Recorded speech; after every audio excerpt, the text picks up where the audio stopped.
नाजरीन, अमरीकी फौज अफगानिस्तान में 2 दहाइयों तक बराह रास्त तबाही बर्पा करने के बाद वापस अमरीका सुधार रही है। इन 20 बरसों में अमरीका ने जदीद तरीन जंगी हथियारों से अफगानिस्तान को तबाह बर्बाद किया और आज की जदीद दुनिया में अफगानों को बिला मुबालगा पत्थर के दौर में वापस पहुंचा दिया। लेकिन सलाम है निडर, बहादुर और बेखौफ अफगान कौम को, जिसने अपनी रवायात के तहत हमला आवर की बालादस्ती को मकबूल करने से हमेशा इनकार किया और मुजाहमत की नई तारीख रकम कर दी। अमरीका माजी में रूस अफगान जंग में अफगानियों का सबसे बड़ा इत्तेहादी था और अमरीकी फौजी अफगानों के साथ मिलकर अल्लाह अकबर के नारे बुलंद करते थे। रूसी फौजों को अपने जख्म चाटने पर मजबूर करके इन्हीं अफगानों ने दरियाए अमू के उस पार वापस धकेल दिया था। लेकिन फिर तारीख ने पलटा खाया और अमरीका ने जानते बूझते भी अपने फौजियों को अफगानिस्तान की जंग में झोंक दिया और अब अपनी बेपनाह ताकत की दहशत के बावजूद नाकाम होकर अफगानिस्तान से वापस 7 समुंदर पार अमरीका सुधार रहा है। अमरीका ने अफगानिस्तान में कयाम के दौरान हर मुमकिन कोशिश की कि वो अफगानियों पर अपना कब्जा और हुक्मरानी मजबूत कर सके, लेकिन गोरीला जंग के माहिर अफगान जंगी हिकमत अमली के तहत वक्ती तौर पर तो पसपा होते रहे, लेकिन वो अपनी सरजमीन से गैर मुल्कियों को निकालने में कामयाब हो गए हैं। अब अमरीका चाहता है कि जाने से कबल अफगानिस्तान में कार्रवाई के लिए पाकिस्तान से अड्डे वसूल करे, लेकिन इस बार मामला इतना आसान नहीं है। इमरान खान भी इस्तकामत के पहाड़ बने हुए हैं। अमरीका पाकिस्तान के खिलाफ मुख्तलिफ हथकंडे इस्तेमाल कर रहा है। फैटिफ इजलास जारी है जिसमें कहा जा रहा है कि पाकिस्तान को मजीद 2-3 माह तक मजीद ग्रे लिस्ट में रखा जा सकता है। इधर आज लाहौर में एक धमाका भी हुआ जिसे बेज़ाहिर सिलेंडर गैस का धमाका करार दिया जा रहा है, लेकिन हाफिज सईद की रिहाइश के करीब होने वाला ये पुरइसरार धमाका दरअसल पाकिस्तान के लिए खुफिया पैगाम था कि अगर इसने साथ ना दिया तो इसके साथ अच्छा नहीं होगा। तहम इमरान खान के हालिया इंटरव्यू के बाद सब कुछ साफ दिखाई दे रहा है। अमरीकी टेलीविजन HBO के नुमाइंदे से वजीर आजम इमरान खान का इंटरव्यू जो गुज़श्ता रोज नशर हुआ, पाकिस्तान के एटमी प्रोग्राम, तनाज़ा जम्मू कश्मीर, अफगानिस्तान और इस्लामोफोबिया जैसे मामलात पर पाकिस्तान के दो टोक और जुर्रतमंदाना मौक़िफ़ की अक्कासी कर रहा था। वज़ीर आज़म ने बिल्कुल दुरुस्त कहा कि कश्मीर पर मगरिब का रवैया मुनाफिकाना है। मुनाफिकत की एक झलक अमरीकी सहाफ़ी के सवालों से भी ज़ाहिर होती थी, जिसने चीन के सूबे संज्ञांग के मुतल्लिक तो सवाल बार बार दोहराया, लेकिन एक मकबूजा कश्मीर पर गासबाना भारतीय तसल्लुत आज़ादी की जदोजहद करने वाले कश्मीरी अवाम पर भारतीय फौज के बढ़ते हुए मुजालिम और खुद भारतीय आइन में दी गई जमानतों के बावजूद मकबूजा इलाके को भारत में जम करने के गैर आइनी और गैर इखलाकी इकदामात के मुतल्लिक एक लफ्ज नहीं बोला, और अगर बोला तो पाकिस्तान के एटमी प्रोग्राम पर मोतरजाना सवाल उठाया कि आपका ये प्रोग्राम सिमटने की बजाय फैला क्यों जा रहा है। इस पर वजीर आजम को कहना पड़ा कि पाकिस्तान का एटमी प्रोग्राम सिर्फ अपने दिफा के लिए है। अगर जम्मू कश्मीर का तनाज़ा सलामती कौंसिल की करारदादों के मुताबिक हल हो जाए तो पाकिस्तान और भारत मुहज्जब हमसायों की तरह रहेंगे और इन्हें एटमी हथियारों की जरूरत ही नहीं रहेगी। इन्होंने कहा कि मगरब भारतीय फौज के हाथों हजारों कश्मीरियों की शहादत के बावजूद मकबूजा कश्मीर में होने वाले मुजालिम को नजरअंदाज कर रहा है। अमरीका अगर पूरे अज़म के साथ इरादा कर ले तो ये मसला हल हो सकता है। उनका ये भी कहना था कि अमरीकी सदर से अगर मुलाकात हुई तो तनाज़ा कश्मीर हमारी बातचीत के एजेंडे में सरफरिस्त होगा। संज्ञांग के बारे में जहाँ तुर्क मुसलमानों की अक्सरियत है और मगरबी ममालिक इनके हकूक की आड़ में चीन के खिलाफ जहरीला प्रोपेगेंडा करते हैं। अमरीकी सहाफी ने कुरेद कुरेद के सवालात किए तो वजीर आजम ने कहा कि चीन हमारा हर मुश्किल का साथी है और ऐसे मामलात पर हम बंद कमरे में बातचीत करते रहते हैं। न जाने मगरब में इस मामले को इतना बढ़ा चढ़ा कर क्यों पेश किया जाता है। वजीर आजम ने पाक अमरीका ताल्लुकात, अफगानिस्तान की सूरत हाल और इस्लामोफोबिया के हवाले से भी अमरीकी सहाफी के कई चुभते हुए सवालात के तहम्मुल से जवाब दिए। अफगान बहरान के मुतालिक उनका कहना था कि इस मसले का कोई फौजी हल नहीं है। अमेरिका ने फौजी इनखला से कबल इसका सियासी हल न निकाला तो वहाँ जबरदस्त खाना जंगी होगी और तालिबान फतह हासिल करने पर तुल गए तो बहुत खूनरेजी होगी, जिसका सबसे ज्यादा असर पाकिस्तान पर पड़ेगा। इसी तनाजुर में इनका ये भी कहना था कि पिछली मर्तबा हम बहुत जानी और माली नुकसान उठा चुके हैं। अब हम पाकिस्तान की सरजमीन से अफगानिस्तान में किसी किस्म की कार्रवाई या फौजी अड्डे बनाने की हरगिज इजाजत नहीं देंगे। हम अमन के शराकीतदार हैं, जंग के नहीं। इनसे पूछा गया कि इन्होंने मुस्लिम दुनिया के रहनुमाओं को खुला खत क्यों लिखा कि वो इस्लामोफोबिया के खिलाफ मुत्तहद हो जाएं। वजीर आजम ने कहा कि इस्लामोफोबिया की बड़ी वजह इस्लाम और मगरबी मुआशरों के दरमियान राब्तों का फुकदान है। 9/11 के बाद इस्लामी दहशतगर्दी की इस्तिलाह गढ़ी गई, जिसने मगरब में लोगों को गमराह किया और दुनिया में 1 अरब 30 करोड़ मुसलमानों को निशाना बनाया जाने लगा। इमरान खान ने कोरोना वबा पर काबू पाने में अपनी कामयाबियों का भी जिक्र किया और इस हवाले से अपोजिशन पर तनकीद करना भी नहीं भूले। ताहम कौमी अहमियत के बड़े मसाइल पर इनका मौकफ पूरी कौम के जज्बात का तर्जुमान करार दिया जा सकता है। सज्जी दिखा के खब्बी मारना इसे कहते हैं। इमरान खान का इंटरव्यू खास मकासद के लिए किया गया था। 40 से ज्यादा मिनट के इंटरव्यू में से काट छांट करके 19 मिनट का इंटरव्यू सामने लाया गया। पहले तो इमरान खान के बयान को इस तनाजुर में पेश किया गया कि इन्होंने रेप की वजह से औरतों के लिबास को कहा है। इसी तरह मसला कश्मीर और RSS वाले बयानात को सेंसर कर दिया गया और चलाया नहीं गया। तहम इमरान खान भी इनकी हरकतों को अच्छे से जानता था। वो भी खिलाड़ियों का खिलाड़ी है। इसने पूरा इंटरव्यू खुद भी रिकॉर्ड करवाया था, जिसके बाद पर्दे वाला पूरा इंटरव्यू चलाया गया, जिस पे एंकर ने ट्वीट भी की कि मेरे इल्म में नहीं था, और इसने अपनी मर्जी से वो हिस्सा पूरा चलाया जो इसके नजदीक सही बात नहीं थी। इस मामले को ठंडा होने के बाद आज इदारे को खत लिख दिया गया है कि मेरे कश्मीर और RSS पर बयानात को सेंसर करने की वजाहत दी जाए। अब आलमी सतह पे इदारे को रगड़ा लगेगा और आलमी रहनुमा इसकी बजाय बाकी चैनल्स को तरजीह देंगे। इमरान खान से पंगा नॉट चंगा,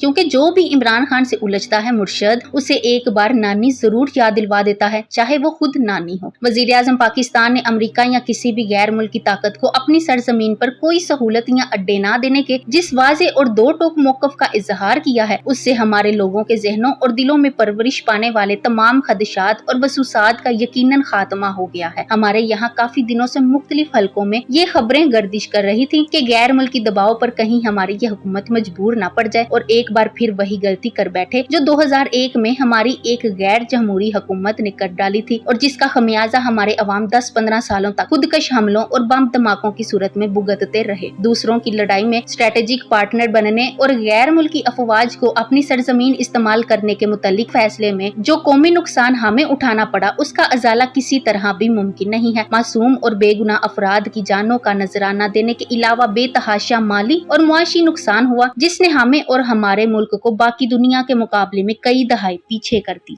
हम एक गैर महफूज मुल्क तस्वुर किए जाने लगे। दुनिया के लोग यहाँ आने से कतराने लगे। तमाम मुआशी और सकाफती सरगर्मियां मुअत्तल होकर रह गई। बिजनेस और कारोबार भी खत्म होने लगा। गैर मुल्की खिलाड़ी तक यहाँ आने से इनकार करने लगे। कहने को ये 10-15 साल का अरसा था, लेकिन उसके असरात हमारी मईशत पर आज भी नुमाया है। वजीर आजम इमरान खान ने किसी दूसरे मुल्क के खिलाफ जरहियत के लिए अपनी जमीन इस्तेमाल करने की इजाजत न देने का फैसला करके 22 करोड़ अफराद के एहसासात और जज्बात की तर्जुमानी की है। वो चाहते तो अमेरिका को अपने यहाँ अड्डे बनाने की इजाजत देकर ये कह सकते थे कि हमारे पास कोई दूसरा ऑप्शन नहीं था।